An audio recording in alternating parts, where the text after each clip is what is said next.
One well. No, you just were with Jason, so probably no one will tune into this live, but that's okay. I got a busy day today, so I wanted to jump on and talk a little real estate before I have to run off and do a whole bunch of stuff. Whole bunch of things opening up in the vaccinated economy. I've got more things than I can poke a stick at these days. So, hey, welcome aboard. If you're tuning in, this is Ask Sam. It's a spin-off of the Urban Property Investor. Thanks for tuning in. Today, we're going to talk about construction costs.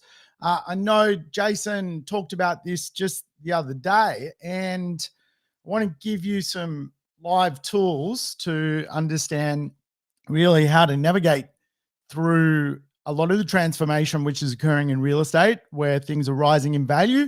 Not only is land rising in value, locations are rising in value, and of course, we are also struggling when it comes to worldwide logistics, and of course, that's putting a lot of pressure on prices as well. So, I want to take about 15 minutes of your time to explain how to beat the price rise and how to play the game of Monopoly. Really, 2021 and beyond, Monopoly is changing. Real estate Monopoly board has changed, so we got to play the game. So I'll switch over to my trusty iPad, and we're going to talk a little bit about the conversations around costs and things like that. So probably the first thing you may have heard of when it comes to costs is that goods are going up, things are inflating. In real terms, the inflation rate is a little bit higher, around 3%, but it does feel like if you go to Coles, things are costing a little bit more. But certainly in construction, there is price variations occurring in the marketplace. A lot of that has to do with 2019, the bushfires. So a lot of the bushfires burnt down a lot of the lumber, timber, and also climate change around the rest of the world has burnt down a lot of bushes. So climate change is playing a part. The other obviously thing meddling with the ability to build things is logistics. So the best way to understand that, freight is costing a lot more to move. And the big single reason as to why is full containers are sort of coming out of China, which is a massive exporter. But because in a lot of the Western world, which would otherwise fill up those containers and send them back with stuff back into places like China, a lot of the Western world, OECD countries had lockdowns, slowdowns, things like that. So a lot of that freight is not full. So ships are floating around the seas without full merchandise. And of course, this just loads the cost up as well. Over and above that, locked borders are probably one of the biggest issues why stuff is not moving around, why people aren't moving around, why migration is stagnant. Even jumping between cities is a little bit difficult. And of course, that affects the ability to have more trades to get jobs done faster. And of course, lockdowns themselves mean builders can't go from job to job to job as readily as they could before. So it's kind of like this worldwide problem where basically things are certainly costing a bit more. So how do we play the game of cost? And today I'm going to teach you what I'm doing to basically avoid the cost milestones which are occurring in the marketplace. And really, I call this my blueprint, and there's 6 blueprints, if you like, to beating the price space. So I'm going to take you through them. And the first one, if you like, we'll get started on. But before we do, we need to understand how things are created, how supply actually works. Supply is a long journey. It can be like a 6-year journey to fundamentally come to marketplace. It starts with a rezoning. It eventually turns into, for example, a development proposal. It then turns into a DA, then an approval. Um, and along this sort of journey, obviously, then, sales need to be made, then all the way through time. And then you get this thing called a settlement happening. So a property is created. Let's call it a creation of a property. Now, prior to coronavirus or pandemics, Australia was creating a property every 3 minutes and 55 seconds. Now, this has slowed up a lot, and we're no longer creating a property every 3 minutes and 55 seconds. And of course, what that is doing is also pushing the price of the land, which obviously things are built upon, up and up in value.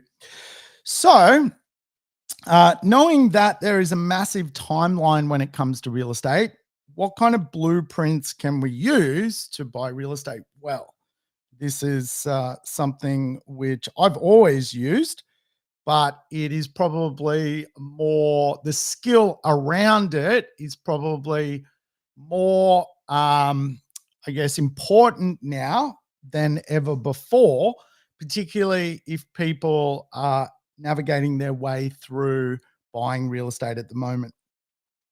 So the first one is, if you like, who owns the land and how long have they owned the land for? Now, I recently helped some investors buy a property which was brand new. This was like a month ago down in Melbourne, Spotswood. It was brand new, but it was less expensive than the secondhand property market. So how did I do that with what is going on up here? Well, how that was done was the land owner has owned the land pre-pandemic. They picked up that site, I think, all the way back in 2014. So they, and particularly land bankers, people who've owned land for decades. There's a lot of bankers out there, particularly in the wealthy section of the marketplace. They can just bring stock to market less expensive than their rivals. And obviously, in the development space, that is a thing, right? So they basically, if they want the attention of the market, they price it to sell. The market sees the value and buys it. There's a penny on the table for everyone through the process. So the first blueprint is finding stock where if it is in the new construction section of the market, where the landowner has been sitting on the land for a long time. Therefore, they can compensate the build costs, if you like. That makes sense. Hope that makes sense. Give me a thumbs up in the chat box if that makes sense. So the second one we're going to talk about is the second blueprint is the builder. The builder is equally as important as the developer. And what I've noticed when I'm negotiating deals, if the builder has a vested interest in the development, which they often take basically an equity position, then the price of the real estate is perfect. It is bang on what you want it to be. And the reason is the builder is willing to usually shave down their build margin because they also have an equity position. So they're kind of making money in two sections, and they can accommodate basically doing the job for build at really more of a cost-based dynamic. So again, when I look into the real estate marketplace at the moment from the blueprint point of view, there's some great value in this space. There is some really, really good value in certainly with the landowners being land bankers. The third blueprint, if you like, beating the price rise. And it's really probably what is critical to understand is that the price rise, which is still yet to come, and that is something which I'm understanding and navigating through. The third one is basically stock that is currently under construction, but the land and build tender was entered into pre-COVID boom. And I'm actually looking at a deal, which I'm going to show clients. It's 5,200 a meter. It's under construction. The build tender's done. The builder will end up fundamentally not making any money, but they're liable to build the product, which is just the building game. The margins are skinny. But the cool thing for an investor is to build that property now. If you were to buy the land now and build now, you would be at about 7,200 a meter.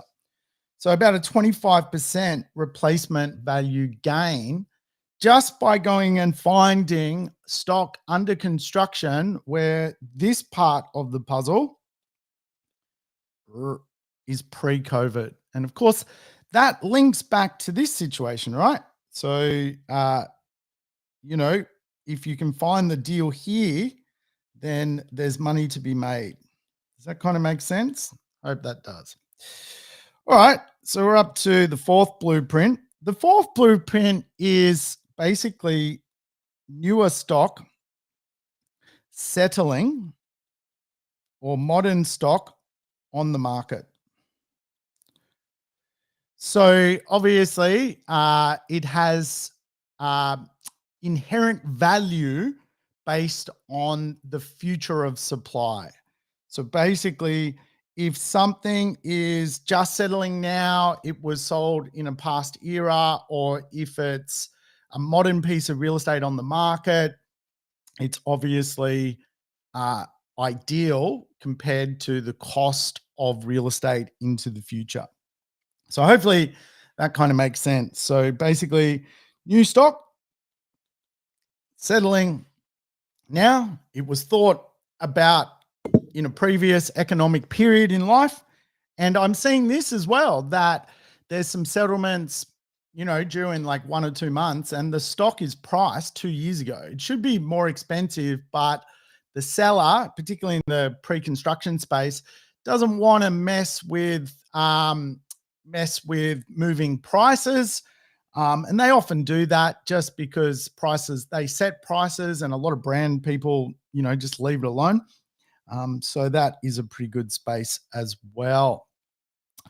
The fifth blueprint, if you like, is actually the blueprint of who cares. Yes, who cares? Now, the who cares blueprint is fundamentally, if you typically find something that is rare, amazing, it is a solid opportunity, and it is in the new section of the market, and maybe it's going to cost $40,000 over value. I personally would rather buy and pay more for the right property than get a discount on the wrong property. And one of the big metrics in real estate is quite often the best real estate never has a bargain to be had. And that is just a fundamental of the idea. If more people want real estate, if the consensus is strong on certain real estate, then of course people pay more for it. And to be brutally honest, right now at auction, the consensus on a lot of real estate is people are paying more for it, and some real estate is not worth paying more for, and but some real estate absolutely is, and that's just the nature of a demand and really an opinion based commodity. Real estate is just an opinion based piece of an asset. And the sixth one is basically scalability. So obviously there are some massive companies with big buying power, and obviously they just can do things at a far more affordable rate than Bob that goes to Bunnings to buy or build real estate. So scalability, I've noticed with some of the major brands out in the marketplace, they're still really competitive, really competitive. And it makes a lot of sense because of the containers coming to the country.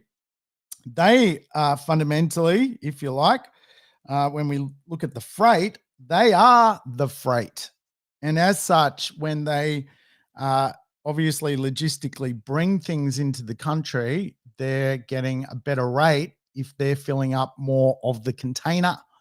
And I've had a lot to do with freight forwarding over the years, believe it or not. And I can tell you, if you're a consignment in a container, you are paying almost triple as to those that load a full container.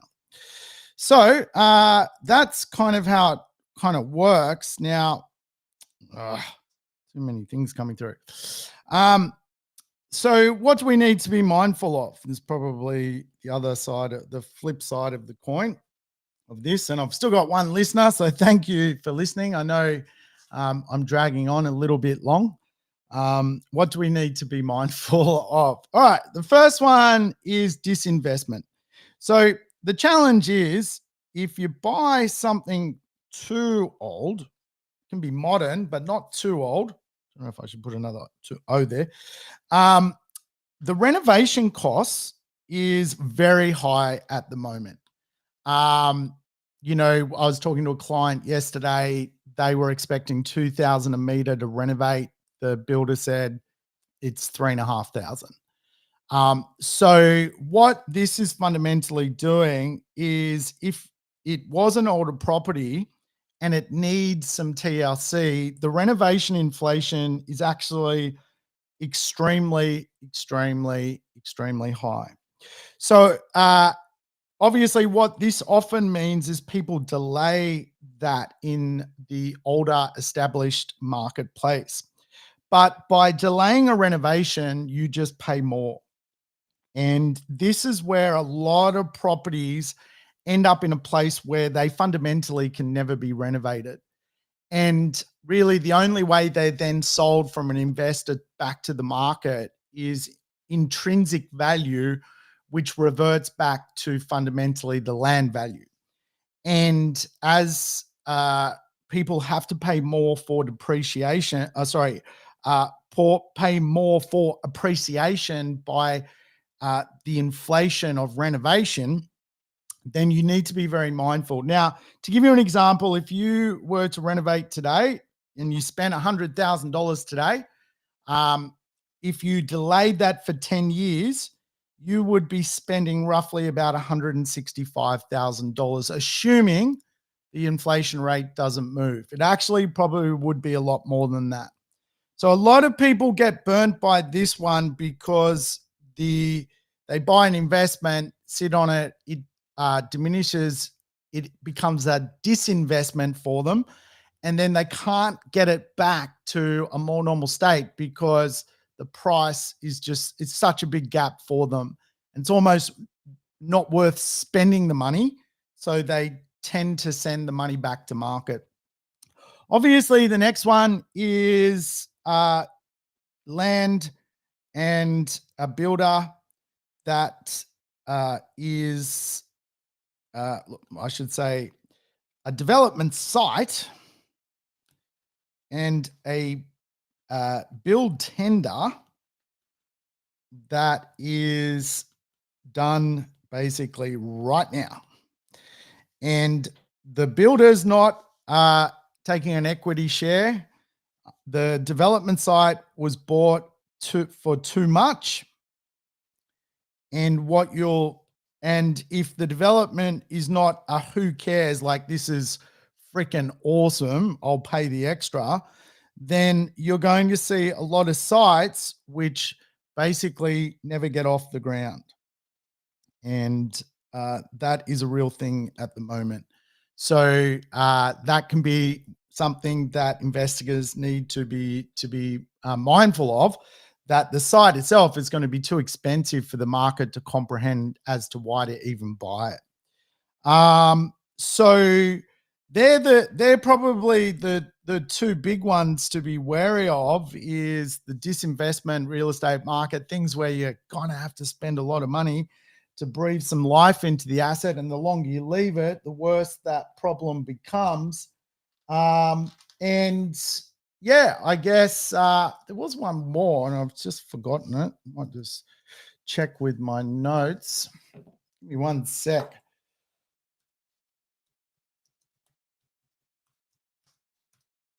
See if I can find it.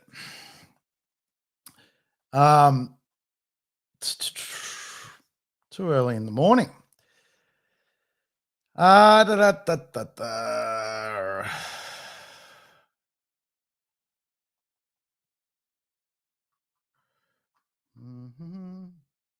Oh yeah, sorry. The final thing which will no doubt happen is the Big Mac effect. Now, as you guys probably know, a Big Mac 1990 was $4, but it looked like that today. The Big Mac is $4, and it is not very big. It's a little Mac. So shrinkation, I don't even know how to spell that. Shrinkation will become a thing, right? And again, for property investors, this is just another thing to navigate through is the shrinkation of the market. So you'll see certain things economically in certain areas geographically don't make sense because of the shrinkation. So you're like, well, I'm 80 kilometers from the city, and now a block of land is 200 square meters. Shrinkation makes no sense. Why it's shrinking though is people who live 80 kilometers from the city need an affordable product. And again, so shrinkation is the third kind of con, if you like. Cons and pros. So what am I doing? I'm definitely sort of playing in this field, the top bit. Yeah, so far so good. So all right. Well, thanks for listening to me. The two people that stuck around. I know coming in after Jason's a bit silly, but yeah, busy day today. All right.